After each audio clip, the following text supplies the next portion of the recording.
감사합니다. 작년 10월 달에 있었던 우리 교단 총회에서 있었던 일인데요. 총회를 하던 중에 언제나 수요일 날 저녁 예배는요, 에큐메니컬 서비스라고 해가지고 우리 교단하고 협력하고 있는 세계 교회 대표자들이 우리 교단에 방문한 것을 기념해서 같이 이제 저녁 인터내셔널 서비스를 해요. 저는 그때 한호선교 130주년 준비위원회 임원으로서 일을 했고, 그래서 호주 선교사님들 여러분을 초청을 해서 그분들도 영접을 하고, 그리고 제가 전에 해외 한인 장로회에서 사역을 오랫동안 했기 때문에 그 교단 총회장님 그리고 사무총장님 오신다고 그래서 이 예배에 참석을 했습니다. 오랜만에 만나서 반갑게 인사도 하고 사진도 찍고 예배도 참 은혜롭게 다 마치고, 그리고 이제 집으로 돌아오려고 하는데 보통 다른 총대들은 그날 저녁에 인터내셔널 서비스에 참여를 하지 않습니다. 그래서 저 혼자 우리 노회에서 남아가지고 집에 가려고 하니까 차가 있어야죠. 그래서 이제 예배 마치고 이제 저녁 늦은 시간인데 그 교회가 포항 외곽에 있었습니다. 그래서 택시 잡는 것이 그렇게 쉽지 않더라고요. 교회 앞에서 이제 택시를 잡으려고 서성이고 있었는데 금방 어떤 분이 창문을 내리시면서 목사님 자기가 숙소까지 모셔다 드리겠다고 그러시더라고요. 제가 숙소가 꽤 멀어가지고 아니라고 택시 타고 가면 된다고 괜찮다고 그러는데 이분이 아니라고 어딘지 괜찮으니까 모셔다 드리겠다고 어서 타시라고 강건하셔가지고 제가 이제 탔습니다. 타가지고 이제 얘기를 들어보니까 그 교회 원로 장로님이시라고 그러시고 또 이렇게 총회를 맞이해서 이렇게 봉사하면서 사역을 하고 계신다고 이런저런 얘기를 하면서 갔는데 한 30분은 좋게 더 걸렸던 것 같아요. 상당히 먼 곳까지 너무너무 친절하게 잘 데려다 주고 여기가 목사님 계시는 호텔이시라고 그러면서 이제 내려줬습니다. 너무 감사해가지고 제가 장로님 명함 있으면 하나 주십시오. 제가 최근에 쓴 책 한 권을 돌아가서 보내드리겠습니다. 그랬더니 이제 명함을 주시더라고요. 그러니까 받아보니까 포스코 계열 회사의 회장님이셨어요. 예, 그러면서 이제 이분이 절 보고도 목사님 성함은 뭡니까 물어보더라고요. 네, 그래서 이제 저는 경기중앙교회 이춘복 목사라고 합니다. 그랬더니 이분이요 깜짝 놀라는 거예요. 그러지 않아도 목사님이 뒤에서 말씀을 하시는데 어디서 참 목소리를 많이 들었는데 어디서 들었지 이런 생각을 계속 했었다는 거예요. 제가 몇 년 전에 우리 전국 장로회 연합회 전장년이라고 하는데 거기 이제 우리 전국 장로인데 한 4,000명 해마다 모여가지고 경주에서 연합 수련회를 해요. 그때 이제 설교를 한번 해달라고 해가지고 가서 설교하면서 우리 교회에서 제가 사도신경 강의한 거 있잖아요. 그걸 CD로 구워가지고 거기 온 장로님들한테 다 선물로 하나씩 드렸습니다. 근데 이 장로님이 그 집회에 참석하셔가지고 제 설교도 들었고 그 사도신경 CD를 주셔가지고 그걸 아주 여러 번 들었다고 그래요. 그리고 이분이 나한테 전화까지 해가지고 궁금한 거 물어보기도 하셨다 그래요. 그러면서 이게 우리의 신앙에 대한 이야기인데 듣는 것만 지나가기 좀 그러니까 책으로 좀 내주시면 더 좋겠다 그런 부탁을 했었다고 그래요. 제가 사실 작년에 12사도의 신앙고백이라고 하는 책을 쓰면서 그 서두에다가 CD를 읽고 많은 분들이 책으로 좀 출판했으면 좋겠다 그런 얘기를 제가 듣고 출판하게 됐다 그랬는데 그 중에 한 분이셨던 거예요. 근데 그렇게 참 그랬는데 정말 우연히 그렇게 이제 만나가지고 너무너무 좋아하시더라고요. 그래서 돌아와가지고 제가 약속한 대로 이제 12사도의 신앙고백이라는 책을 2권 이렇게 보내드렸어요. 그랬더니 이분이 그거를 받으시고 너무 감사하다면서 우리 포항에는 건어물이 유명한데 목사님 건어물 보내드리겠다고 하면서 며칠 지나니까요 박스가 진짜 이만해요. 이만한 박스에 건어물 이것저것 다 넣어가지고 그래서 보내주신 거예요. 그래가지고 너무 감사하다고 전화를 드렸죠. 그랬더니 이분이 목사님 나 부탁 하나 있습니다 그래요. 이게 뭐예요? 그랬더니 사실 그 목사님 책을 통해서 또 CD를 통해 가지고 우리가 믿는 신앙의 내용이 무엇인지는 사도신경 강해로서 충분히 이제 우리가 알게 됐는데 신앙생활의 가장 기본은 십계명이고 그리고 가장 바른 기도는 주기도문인데 목사님이 좀 십계명하고 주기도문 강해를 좀 해주십시오. 그리고 지금처럼 CD와 책으로 좀 출판해 주시면 좋겠습니다. 그러더라고요. 그래서 장로님, 그 책은 참 많이 있어요. 벌써 많이 나와 있는데요. 그랬더니 이 장로님이 나도 아는데 그런 거 말고 목사님이 좀 해주시면 좋겠대. 목사님이 하셔야 귀에 쏙쏙 들어오고 쉽고 재미도 있고, 그러니까 꼭 좀 부탁합니다. 그렇게 말씀하시는 거예요. 근데 제가 이미 포항 특산물인 건어물을 다 먹었잖아요. 이거 뱉어낼 수도 없고. 그래서 장로님 격려해 주셔서 감사하고요. 제가 기획회담에 꼭 그렇게 하겠습니다. 그렇게 약속을 했습니다. 그래서 제가 작년에 강해를 마치고 이제 2020년 새해부터는 10계명 강해를 해야 되겠다, 그런 생각을 갖게 된 겁니다. 서론이 너무 길어졌습니다만은 여러분, 그 신앙, 예수 믿는다고 하는 것이 우리의 삶에 많은 제약들을 느끼게 할 때가 있습니다. 교회 다니면은 이것도 못하고 저것도 못하고, 게다가 새벽 기도도 해야죠, 전도도 해야죠, 봉사도 해야 되죠, 헌금 생활도 해야 되고요. 이런 것들이 우리의 마음을 무겁게 하는 것이 사실입니다. 그래서 신앙생활 그 자체를 유쾌하고 신바람 나는 것이라고 생각하는 것이 쉽지가 않아요. 그러면 우리 주님께서 우리를 그의 사랑하시는 자녀로 삼아 주셨는데요, 과연 우리가 이 세상에서 온갖 무거운 짐을 2중 3중으로 지고 살다가 죽어서 천국에나 가서 쉬라고 우리를 부르셨겠습니까? 게다가 저처럼 어머니 모태에서부터 그렇게 부르셨겠습니까? 어떤 사람은요, 십자가상에서 구원받은 오른편의 강도 있죠. 이 사람이 제일 럭키한 케이스라는 거예요. 왜요? 평생 자기 하고 싶은 대로 다 하고 살다가 지멋대로 살다가, 그리고 죽기 직전에 예수님 만나가지고 구원받았으니까 그야말로 속된 표현이지만 님도 보고 뽕도 탄 케이스다, 그렇게 얘기하는 겁니다. 여러분, 이 사람이 진짜 복을 정말 많이 받은 사람입니까? 저주받은 사람보다는 훨씬 낫지 하고 하겠지만은 사실은 가장 부끄럽게 구원을 받은 사람 아니겠습니까? 심지어 교회 다니는 분들조차도요, 교회하고 목사님하고는 언제나 적당한 거리를 두어야 된다, 그 스탠스를 잘 유지해야지 너무 가까워지면 불편해질 때가 있다. 교회는 주일날 한 번 가는 거지 그 이상은 고려해야 된다. 직분도 서리 집사가 딱 좋아. 그 이상이 되면은 불편해지기 시작해. 서리 집사가 제일 좋아. 여러분, 왜 이런 생각을 합니까? 신앙생활이 우리를 억압하고 불편하게 하고 부자유하게 하는 것이라는 그런 생각이 저변에 깔려 있기 때문입니다. 일정 부분 사실이기도 하죠. 새벽 기도 하는 것이 안 하는 것보다는 훨씬 더 힘들죠. 그럼 목사님이 새벽 기도 합시다, 새벽 기도 합시다 자꾸 그러니까 새벽 기도 참석해가지고 아이고 목사님, 나 목사님 때문에 죽을 것 같아요. 잠 제대로 잠못 자가지고 아이고 하루 종일 정신이 몽롱하고 공중에 둥둥 떠나는 것 같고 잠이 깨지를 않아요. 심지어 어떤 분은 어느 놈이 새벽 기도 만들어가지고 날 이렇게 피곤하게 하느냐고 그렇게까지 말하지 않습니까?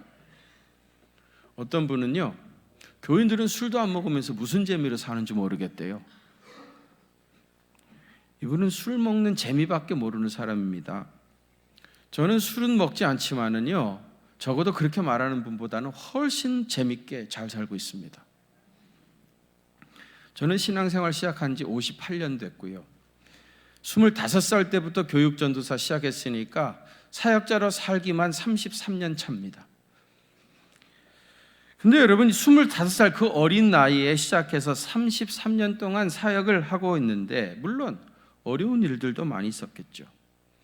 그런데 그 33년 동안 계속해서 어려워서 힘들어 죽을 것만 같았다고 한다면 아마 저는 벌써 죽었겠죠.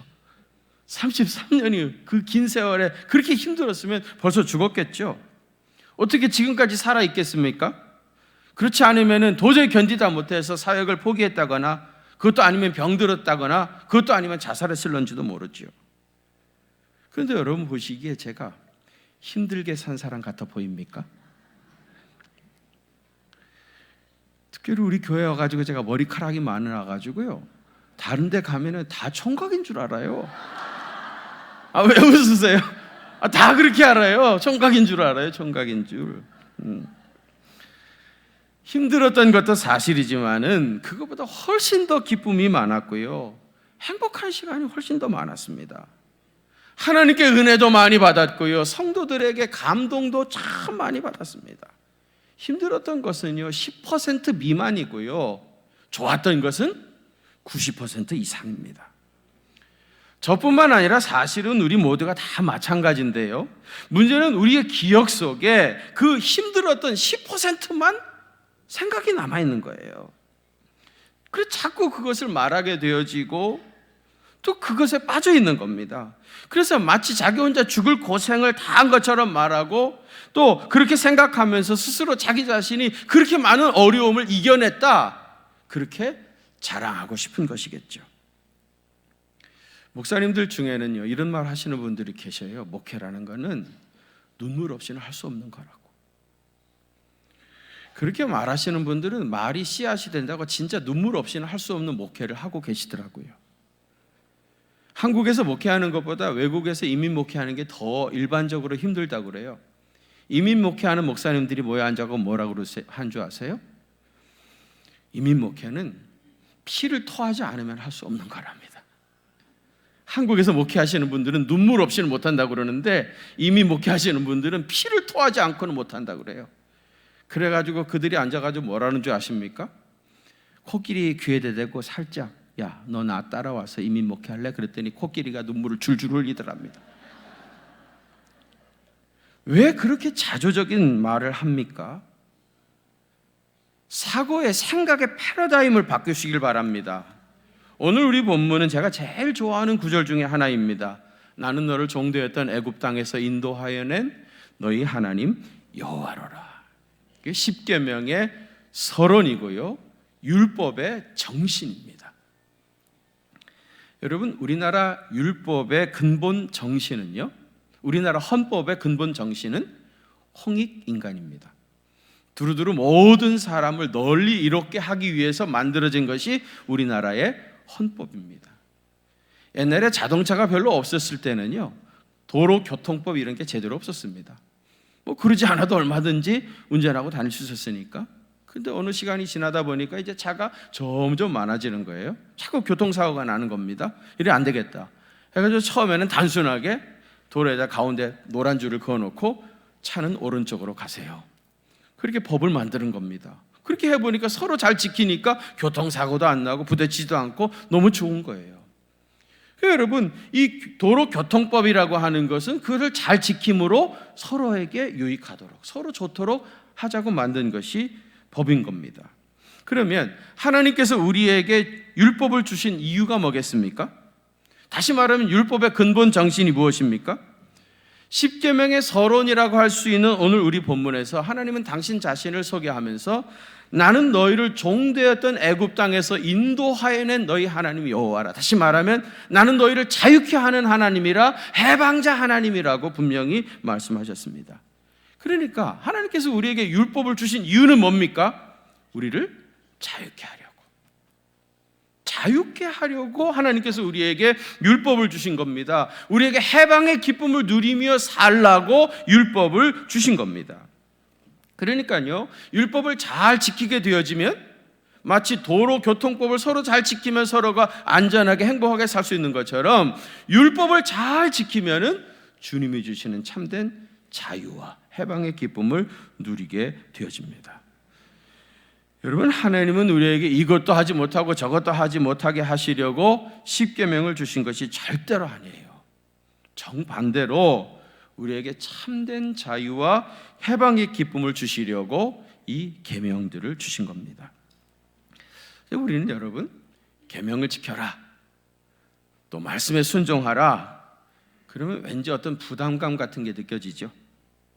꼭 우리가 주님을 위해서 무슨 희생을 하는 것 같이 느껴집니다. 사실 하루하루 사는 것도 너무 힘들은데 그래도 하나님을 위해서 순종하고 희생하고 또 봉사도 하면은 나중에 면류관이 있으니까 참고 견뎌야 되는 거 아닌가? 그런 생각을 하지 않습니까? 그런데 여러분, 우리를 그토록 사랑하시는 우리 하나님께서 뭐가 아쉬운 게 있어서 우리에게 그렇게 무거운 짐을 지어주시고 우리에게 희생을 강요하시겠습니까?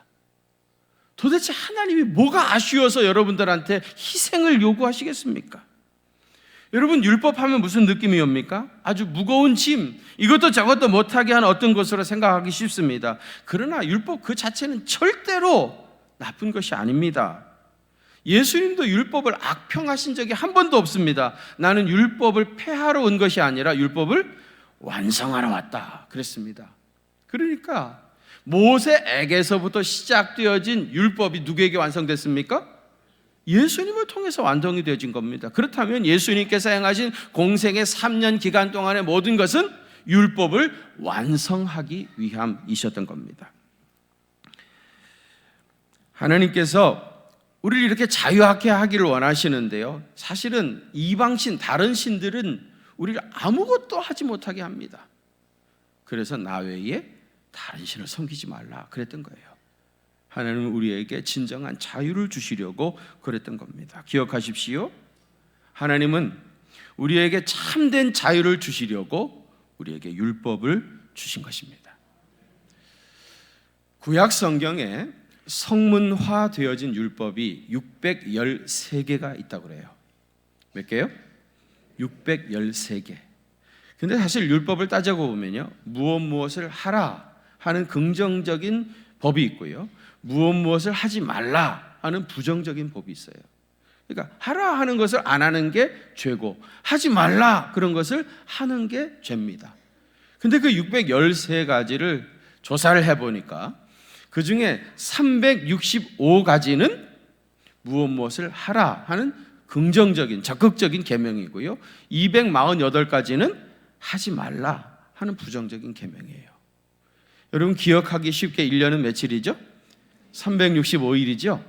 그러니까 하루에 한 가지씩 선한 일을 하라 하는 의미에서 365개의 긍정적인 율법이 있고, 248개는요 우리 몸의 뼈의 마디수랍니다. 우리 몸이 248개의 뼈로 되어 있다고 그래요. 248개는 하지 말라 하는 부정적인 계명입니다. 그런데 10계명은요 이 613가지의 계명을 10가지로 요약해 놓은 겁니다. 그러니까 우리가 613가지 계명을 다 몰라도 10계명을 온전히 제대로 지키게 되어지면은 그걸 다 지킨 거나 마찬가지예요.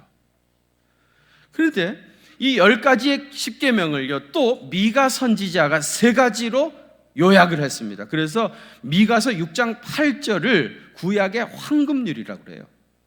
율법을 3가지로 요약을 한 겁니다. 한번 같이 보실까요? 시작. 사람아, 주께서 선한 것이 무엇임을 내게 보이셨나니 오직 정의를 행하며 인자를 사랑하며 겸손히 내 하나님과 함께 행하는 것이 아니냐. 아멘. 미가는 여기서 3가지로 요약을 했습니다. 첫째는 뭐예요? 오직 정의를 행하는 것. 두 번째는 뭡니까? 인자를 사랑하고, 세 번째는 겸손히 하나님과 함께 행하는 것. 이것이 모든 율법의 완성이라는 겁니다. 이 3가지만 하게 되어지면 결국은 율법을 다 지키게 되어지는 거예요. 신약으로 넘어오면서 예수님께서 이것을 다시 2가지로 요약을 하셨습니다.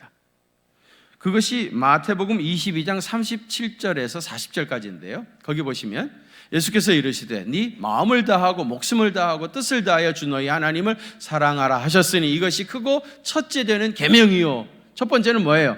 하나님을 사랑하라는 거예요. 율법의 첫 번째는 하나님 사랑하는 겁니다. 둘째도 그와 같으니 내 이웃을 내 자신같이 사랑하라 하셨으니 이 2 계명은 온 율법과 선지자의 강령이니라. 그러니까 하나님 사랑하고 이웃을 사랑하면은 온 율법을 다 이룬 것이다. 그래서 그 많은 율법을 예수님이 딱 2가지로 요약을 하신 겁니다. 그런데 그것을 사도 요한이요 요한 1서 4장 20절과 21절에서 이거를 딱 한 가지로 요약을 했어요. 한 가지로.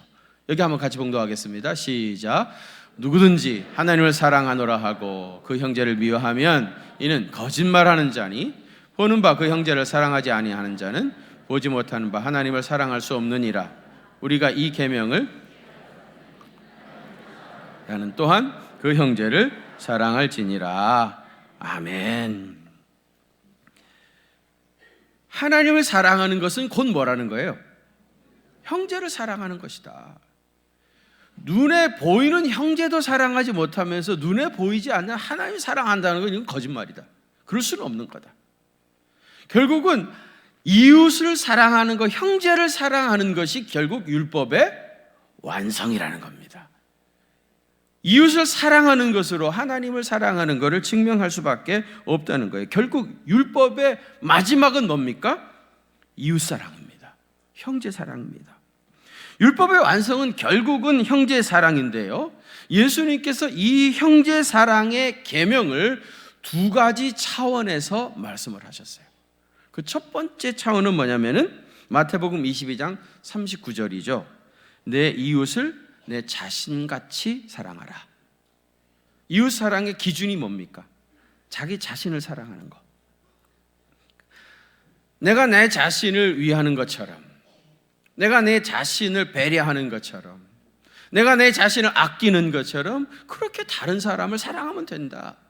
이웃을 내 자신같이 사랑하라 하는 것이 이웃 사랑의 첫 번째 차원의 계명이었습니다. 그런데 두 번째 차원의 계명을 요구하셨습니다. 그것이 요한복음 13장 34절이에요. 한번 같이 봉독하시죠. 시작. 새 계명을 너희에게 주노니 서로 사랑하라. 내가 너희를 사랑한 것 같이 너희도 서로 사랑하라. 아멘. 여기서는요, 사랑의 기준을 분명히 제시하셨어요. 아까는 자신을 사랑한 같이 그랬는데 이제는 뭐라 그래요? 내가 너희를 사랑한 것 같이. 예수님이 우리를 사랑한 것 같이 너희도 서로 사랑하라. 기준이 뭡니까? 주님이 나를 사랑하신 것. 그러니까 여러분, 우리가 이웃 사랑을 할 때에 주님이 나를 어떻게 사랑하셨는가, 그거를 생각해야 됩니다. 우리 주님께서 나를 어떻게 위해 주셨는가, 우리 주님께서 우리를 얼마나 참아주셨는가, 우리가 얼마나 반복적인 죄를 계속해서 범했지만은 우리 주님이 언제까지 용서해 주셨는가. 늘 우리는 예수님을 실망시켰고 회방했고 더 나아가서는 대적할 때도 있었지만은 우리 주님께서 어떻게 사랑해 주셨는가. 그것이 이웃 사랑의 기준인 겁니다. 여러분, 오늘 우리가 성찬식에 참여하게 되어질 터인데 우리를 향한 예수님의 사랑, 그 절정의 바로 이 성찬식입니다. 우리의 죄와 허물을 대속하기 위해서 우리 주님이 십자가에 달려 돌아가신 그 주님의 사랑을 온 몸으로 체험하고 경험하는 것이 성찬 성례전입니다. 여러분, 율법을 딱 한마디로 말하면 그건 이웃 사랑입니다. 그것이 곧 하나님을 사랑하는 것이기도 한 겁니다. 율법의 핵심은 이웃 사랑입니다. 예수님이 우리를 사랑하셨던 것이 우리가 형제를 사랑하면 율법을 다 완성하는 것이고요, 형제를 사랑할 때 우리를 자유케 하시는 하나님의 해방의 기쁨을 우리가 실제로 누리게 되어지는 겁니다. 지금 고인이 됐습니다마는 사람들이 마더 테레사를 좋아하고 존경하는 이유가 뭡니까? 돈이 많았기 때문입니까? 그분의 외모가 키가 크고 수려했기 때문입니까? 그것도 아니면 노벨 평화상을 받았기 때문입니까? 평생 이웃을 사랑하는 삶을 살았기 때문에 전 세계 그 누구보다도 진정한 자유, 해방의 기쁨, 그거를 평생 누리며 사셨던 분이기 때문에 아닙니까? 진정한 자유라고 하는 건 어디서 옵니까? 주님이 우리를 사랑하신 것처럼 이웃을 사랑할 때 그 현장에 참된 자유가 임하는 겁니다. 여러분, 무엇이 우리에게서 이 자유를 빼앗아 갔는가 한번 생각해 보십시오. 왜 우리는 지금 이 해방의 기쁨을 온전히 누리지 못하고 여전히 메마른 삶을 살고 있습니까? 집이 좁아서 그런 것 같습니까? 아니면 돈이 부족해서 그런 것 같습니까? 조금 더 많은 것을 소유하게 되어지면 해방의 기쁨을 맛볼 수 있을 것 같습니까? 아직까지도 그런 신기루를 붙잡고 살고 계십니까?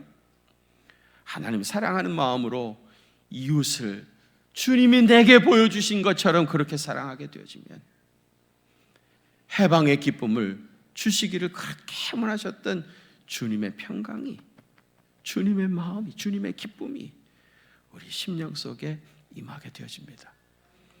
이번 십계명 강해를 통해서 그런 은혜 받아 누리게 되시기를 주의 이름으로 축원합니다. 이제 성찬 성예전을 시작하겠습니다.